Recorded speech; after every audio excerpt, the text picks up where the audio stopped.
La Bibliothèque de l'Université Laval revoit actuellement comment elle envisage la recherche. Elle redéfinit sa mission, dans laquelle notamment elle vise à positionner la bibliothèque au sein de la communauté universitaire comme un milieu de vie, comme un milieu de création, comme un lieu d'incubation du savoir. Elle vise aussi à renouveler ses rôles, c'est-à-dire que la bibliothèque veut également être éditrice de contenu, veut être créatrice de contenu, veut également diffuser le contenu qui est produit par la communauté universitaire, par les chercheurs. Et ça se traduit par différents projets, notamment des projets de communication au sein, en fait, de l'université. Ça se traduit également par une volonté de promouvoir le libre accès.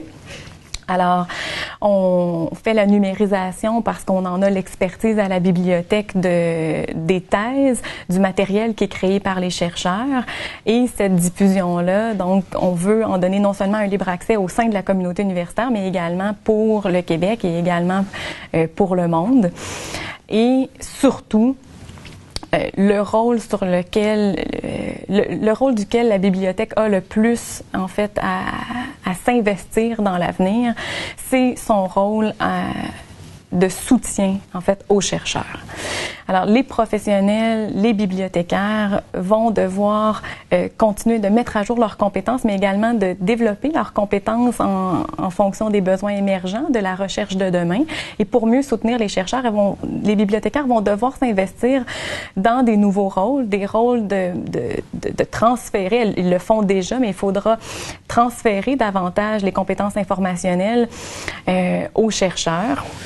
Il faudra s'investir, en fait, dans la recherche au niveau des chaires, par exemple, de façon beaucoup plus précise, par exemple en participant à la recherche de subventions, en produisant du travail beaucoup plus fini, donc non seulement en aidant l'usager ou le chercheur à effectuer son projet de recherche, mais en produisant des bibliographies pour venir en aide ou même en faisant de la veille informationnelle pour les chaires de recherche ou pour les chercheurs.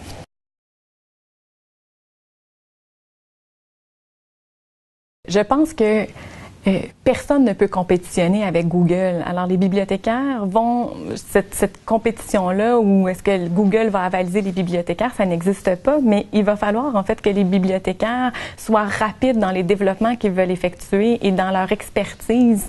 Ils vont devoir démontrer davantage cette expertise-là pour qu'elle serve d'autorité de différentes façons, en fait, soit au sein de Google dans la présentation des résultats, par exemple. Mais donc, l'un et l'autre ne se remplaceront pas, mais il va falloir faire en sorte que les outils de la bibliothèque deviennent des outils de découverte, non seulement de ce qui est à l'intérieur de la bibliothèque, mais aussi de ce qui est à l'extérieur, dont Google. Alors, dans les prochaines années, ces outils-là vont être en place et les étudiants vont découvrir tout ce qui est dans les projets et qui n'est pas pris en compte par Google. Google indexe 30% de la documentation, ce qui n'est pas les bases de données spécialisés de la recherche, ce qui n'est pas non plus, en fait, des projets finement très importants comme Gallica ou Europeana. Alors, tout ça, on va essayer de le mettre à la disposition des chercheurs via des interfaces de recherche, des catalogues qui seront renouvelés, dont notre catalogue sur lequel on travaille ici à la bibliothèque.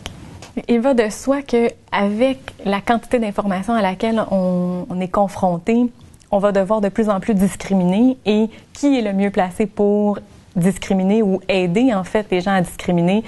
Eh bien, nous pensons à la Bibliothèque de l'Université Laval que ce sont bien sûr les bibliothécaires et notamment les bibliothécaires spécialisés dans chacun des domaines de recherche.